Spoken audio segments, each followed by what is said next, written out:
नमस्कार साथियों, स्वागत है इंडिया न्यूज़ 16 में। मैं प्रदीप कौशिक।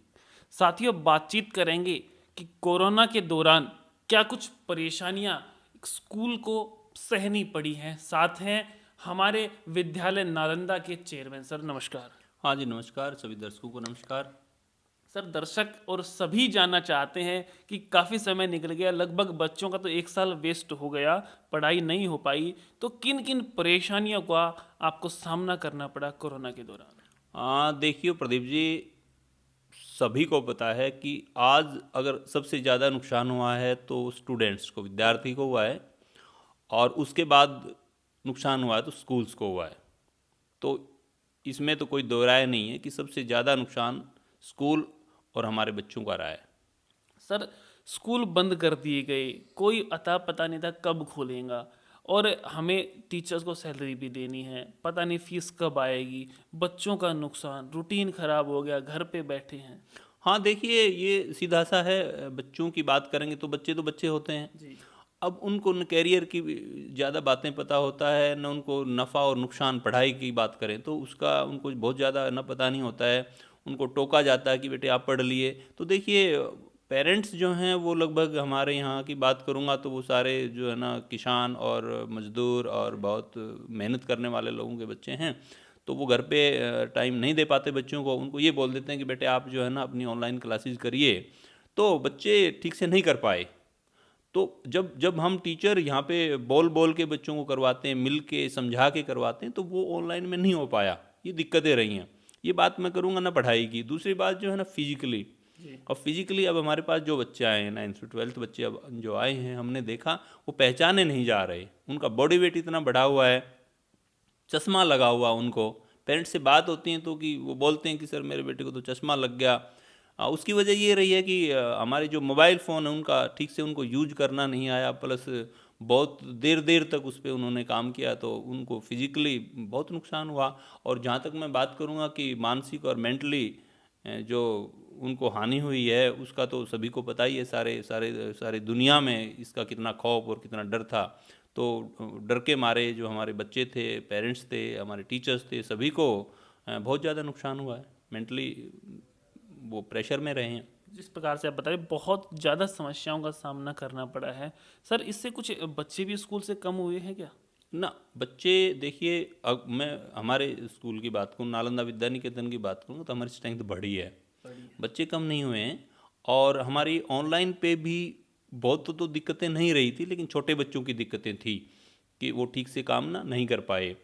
और रही बात, अब स्कूल लगने के बाद काफ़ी पॉजिटिव है, और बच्चे भी और पेरेंट्स भी बड़े खुश हैं कि हाँ चलो स्कूल लगा, जिससे हमारे बच्चे फिट रहेंगे, हमारे बच्चों की दिनचर्या ठीक रहेगी। और हमारे बच्चे जितना काम ऑनलाइन कर पाए हैं उसको अच्छे से उसका रिवीजन कर लेंगे, और परीक्षाओं में अच्छे अंक प्राप्त करेंगे वो। सर, कहा जाता है कि सिक्स से ऊपर तक के बच्चे तो फिर भी थोड़ा बहुत पढ़ लेते हैं, लेकिन नीचे वाले बच्चे, जो पीछे का जो था वो सब साफ हो गया, क्योंकि वो ध्यान तो दिया नहीं। बिल्कुल, ये सच्चाई है जी। जो जो पेरेंट्स जागरूक थे, जिन्होंने थोड़ा सा काम करवाया, वो तो बेशक। उसके बाद कुछ हमने टीचर्स, जब लॉकडाउन थोड़ा सा फ्री हुआ तो हमने कुछ टीचर्स को भी घर पे भेज के बच्चों की जो है ना रिपोर्ट्स और उनकी सारी जानकारियाँ ली। उनकी ना सिलेबस के बारे में उनको बताया अब कैसे करना है, ये भी समझाया। लेकिन फिर भी बहुत सारा नुकसान हुआ। अब हम ये चाहते हैं कि जल्दी से स्कूल लग जाएं, तो हम उनको कवर कर लेंगे 3 महीने में। सर, ये बताएं, आप कह रहे हो कि 3 महीने में कवर किया जाएगा एक साल का काम, तो सर कैसे मेंटेन करोगे आप। अब देखिए, बहुत सारा तो ऑनलाइन पे हो ही चुका। जी। उसके बाद कुछ सिलेबस जो उसको कम कर दिया गया है। तो इस तरह से कुछ हम स्कूल टाइम बढ़ा के और टीचर्स अच्छी मेहनत करके, थोड़ा ज़्यादा टाइम करके, और हम कवर कर लें। उतना नहीं हो पाएगा जितना साल भर में, जी। जी। लेकिन हमें हमें तो ये करना है कि कम से कम एक स्टेप की तैयारी हो जाए। बिल्कुल। बच्चा थर्ड क्लास का तो करे कुछ, तभी तो वो फोर्थ जाएगा, फोर्थ वाला तभी तो फिफ्थ जाएगा।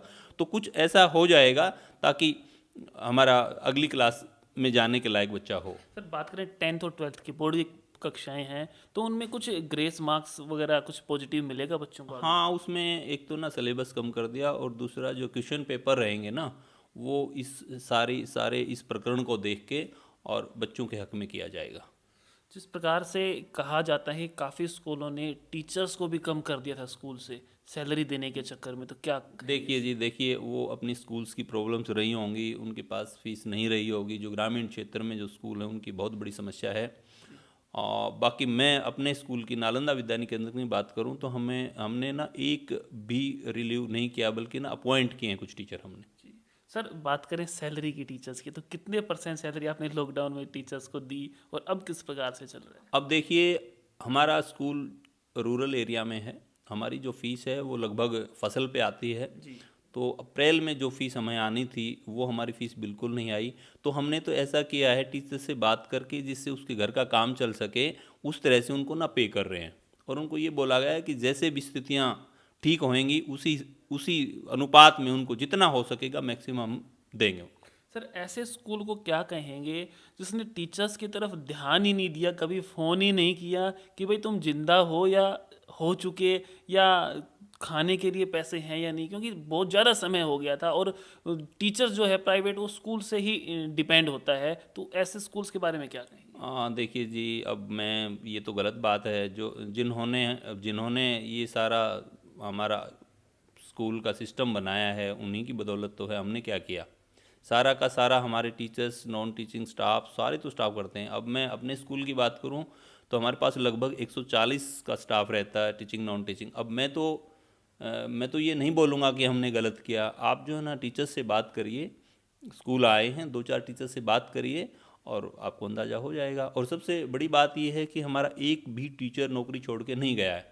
सर, अपना सही है, लेकिन मैं पूछ रहा हूँ कि जिस स्कूल ने नहीं दिया, टीचर्स की तरफ ध्यान ही नहीं किया, उनको क्या कहें हम? वो भुगतेंगे जी। देखो, वो अगर कोई भी अपने अपने स्टाफ मेंबर्स को कोऑपरेट नहीं करेगा, उनकी दिक्कतों को नहीं समझेगा, तो वो तो नुकसान होना है स्कूल को। मैं नहीं मानूंगा वो स्कूल अच्छे से कुछ कर पाएगा और वहाँ के टीचर जो हैं वो स्कूल के लिए कर पाएंगे। बिल्कुल।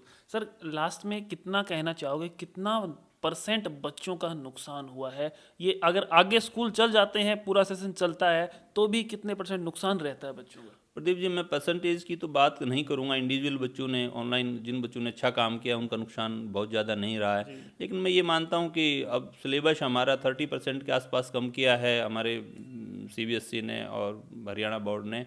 तो ये मानिए कि 50% तो नुकसान रहेगा बच्चों को। 30 तो वहीं से हो गया और 20 ये ये। रहेगा।